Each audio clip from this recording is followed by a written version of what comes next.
Jedan običan sastojak koji već imate kod kuće može napraviti ogromnu razliku u vrtu, ali gotovo ga svi koriste pogrešno.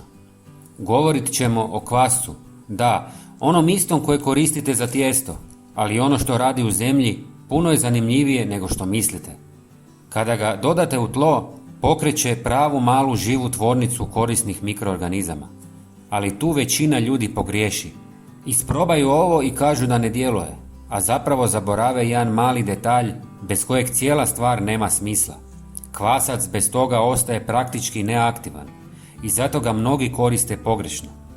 Mogli bismo ga samo posipati po vrtu, ali to je najslabija verzija. Mi ćemo napraviti nešto puno jače.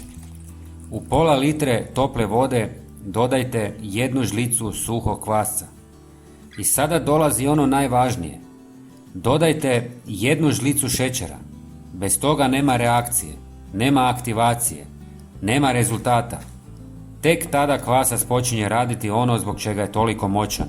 Mikroorganizmi se bude i počinju razgrađivati hranjive tvari u tlu, čineći ih dostupnima biljkama. Rezultat se vidi vrlo brzo. Biljke rastu brže, stabiljke su jače, a listovi intenzivnije zelene boje. To se posebno vidi kod jagoda, rajčica, paprika i krastavaca. Ali to nije sve. Postoji još jedan sastojak koji većina ljudi uopće ne dodaje, a upravo on pravi najveću razliku kad je u pitanju zaštita. Dodajte žlicu češnjaka u prahu. On ne hrani biljke, on ih štiti. Djeluje protiv štetnika, ali i protiv bolesti poput pepelnice i plamenjače. Kada to dodate, ne dobivate samo prihranu, nego i prirodnu zaštitu u isto vrijeme.